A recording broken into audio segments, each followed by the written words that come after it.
السلام علی رسول اللہ۔ گنبد خضرا، اس کے نیچے نبی علیہ الصلوۃ والسلام کی قبر مبارک ہے حجرہ عائشہ میں، اور حضرت عمر فاروق رضی اللہ تعالیٰ عنہ کی قبر مبارک ہے، اور حضرت ابوبکر صدیق رضی اللہ تعالیٰ عنہ کی قبر مبارک ہے۔ تین بڑی شخصیات، امت کی سب سے بڑی شخصیت جناب محمد کریم صلی اللہ علیہ وآلہ وسلم وہاں لیٹی ہوئی ہیں۔ ہم ان پر درود پیش کرتے ہیں، یا ہمارے ساتھ رہیں، ہم انشاءاللہ آپ کو اندر روضہ رسول باب السلام سے اس کی زیارت کرواتے ہیں۔ ماشاءاللہ یہ باب السلام سے ہم اندر رسول اللہ صلی اللہ علیہ وسلم پر درود شریف پڑھنے کے لیے حاضری دے رہے ہیں۔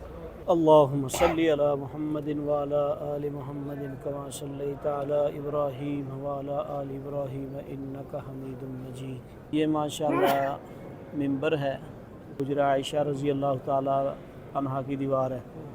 یہ حدیث بھی لکھی ہوئی ہے، ما بین بیتی و ممبری روضۃ من ریاض الجنہ، یعنی کہ اس ممبر سے لے کر حجرہ عائشہ رضی اللہ تعالیٰ عنہ یہ سے لے کر جو ہے نا جو جگہ ہے یہ ریاض الجنہ ہے، جنت کا ٹکڑا۔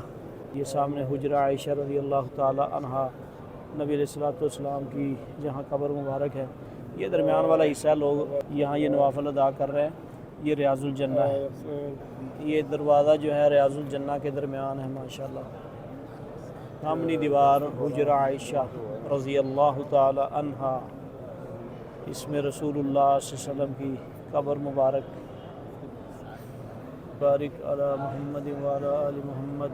السلام علی رسول اللہ۔ یہ نشان جو ہے رسول اللہ صلی اللہ علیہ وآلہ وسلم کی نیچے قبر مبارک ہے۔ دنیا میں جو بھی انسان پیدا ہوئے سب سے افضل و اعلیٰ انسان حضرت محمد رسول اللہ صلی اللہ علیہ وسلم کی قبر مبارک ہے یہاں۔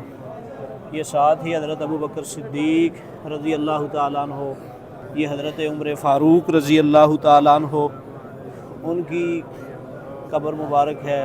یہ محمد رسول اللہ صلی اللہ علیہ وسلم کا آقا علیہ الصلوۃ والسلام کی یہاں قبر مبارک ہے۔ السلام علی رسول اللہ، السلام علی ابی بکر، السلام علی عمر،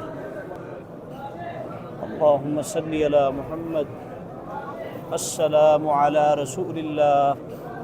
جالی وغیرہ کو ہاتھ لگانا، چومنا اور رکوع کرنا یا سجدہ کرنا قبروں پہ، اس پر رسول اللہ صلی اللہ علیہ وسلم نے ممانعت فرمائی ہے۔ نبی علیہ السلام کا فرمان ہے، لا امرت المرأۃ ان تسجد لزوجہا، اگر میری امت میں سجدہ جائز ہوتا کسی کو تو میں عورت کو حکم دیتا کہ اپنے خاوند کو سجدہ کرے۔